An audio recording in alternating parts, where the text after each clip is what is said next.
ഭീകരതയെ പ്രൊമോട്ട് ചെയ്യുന്നതിന്റെ പേരിൽ പലതവണ വിമർശിക്കപ്പെട്ടതാണ് ടെലഗ്രാം. ഐസിസും അൽ ഖ്വയ്ദയും എന്തിന് ഹമാസ് പോലും ആളുകളെ ചേർക്കുകയും പ്രചരണം നടത്തുകയും ചെയ്തത് ടെലഗ്രാമിലൂടെയാണ്. ഇതിൽ നുഴഞ്ഞുകയറിയാണ് പല ഭീകര സംഘങ്ങളുടെയും പദ്ധതികൾ ലോകത്തിലെ ഭീകരവിരുദ്ധ സേനകൾ തകർത്തതും. ഇന്ത്യയെ നടുക്കിയ ചെങ്കോട്ട ഭീകരാക്രമണത്തിന് പിന്നിൽ പ്രവർത്തിച്ച വൈറ്റ് കോളർ ടെറർ ഗ്രൂപ്പും ആശയവിനിമയം നടത്തിയത് ടെലഗ്രാം വഴിയാണെന്ന് NIA വൃത്തങ്ങൾ സൂചിപ്പിക്കുന്നു. കോഡ് ഭാഷയിലുള്ള ഇവരുടെ ആശയവിനിമയം അധികൃതർ ഡീകോഡ് ചെയ്തതായും ഇന്ത്യ ടുഡേ റിപ്പോർട്ട് ചെയ്യുന്നു.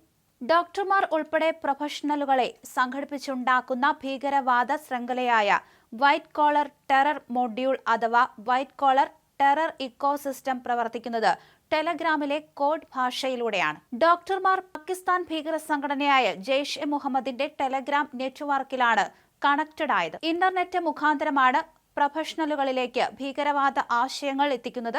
തുടർന്ന് ഇവരെ പാകിസ്ഥാനിലെയും അഫ്ഗാനിസ്ഥാനിലെയും ഭീകര ശൃംഖലകളുമായി ബന്ധിപ്പിക്കും.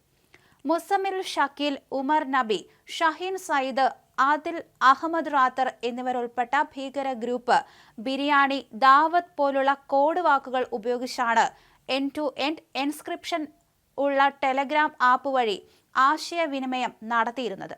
ബിരിയാണി എന്നാൽ സ്ഫോടക വസ്തുക്കൾ എന്നും ദാവത്ത് എന്നാൽ ഒരു പ്രത്യേക സംഭവം എന്നും ഉദ്യോഗസ്ഥർ പറയുന്നു. സ്ഫോടക വസ്തുക്കൾ തയ്യാറാക്കിയ ശേഷം അവർ ടെലഗ്രാമിൽ ബിരിയാണി തയ്യാറായി, ദാവത്തിനായി തയ്യാറാകൂ എന്ന സന്ദേശം പങ്കുവച്ചതായി അന്വേഷണ ഉദ്യോഗസ്ഥർ പറഞ്ഞു. ഇതുപോലെ തോക്കിനും ബോംബിനും സ്ഫോടനങ്ങൾക്കുമെല്ലാം കോഡ് ഭാഷകളുണ്ട്. പുറമേ നിന്ന് നോക്കുമ്പോൾ സുഹൃത്തുക്കൾ തമ്മിലുള്ള ആശയവിനിമയം എന്നാണ് ഇതിന് തോന്നുക. പക്ഷെ കോഡ് ചെയ്ത് എടുക്കുമ്പോഴാണ് ഞെട്ടലുണ്ടാവുക.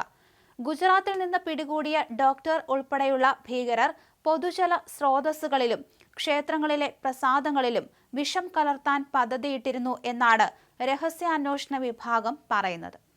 ഐസിസ് ബോംബധിഷ്ഠിത കൈനറ്റിക് ഭീകരപ്രവർത്തനങ്ങളിൽ നിന്ന് ജൈവ രാസ മാനസിക ഭീകരവാദത്തിലേക്ക് ചുവടുമാറ്റം നടത്തുന്നുവെന്നാണ് റിപ്പോർട്ട്. ഇത് സംബന്ധിച്ച നിരവധി രഹസ്യ വിവരങ്ങൾ അന്വേഷണ ഏജൻസികൾക്ക് ലഭിച്ചിട്ടുണ്ട്. പരിഭ്രാന്തി സൃഷ്ടിക്കുക, സർക്കാരിൽ അവിശ്വാസമുണ്ടാക്കുക, വർഗീയ വികാരങ്ങളെ മുതലെടുക്കുക എന്നിവയാണ് ഇവർ ലക്ഷ്യം വയ്ക്കുന്നതെന്നും ഉദ്യോഗസ്ഥർ പറയുന്നു. ഈ മാനസിക ഭീകരവാദത്തിന്റെ കൂടി ഭാഗമായിരിക്കാം ഇന്ത്യൻ തലസ്ഥാന ആക്രമണം. ഭീകരതയിലേക്ക് കൃത്യമായ ജിഹാദി നെറ്റ്വർക്കിലൂടെയാണ് പ്രവേശനം കിട്ടുന്നത്.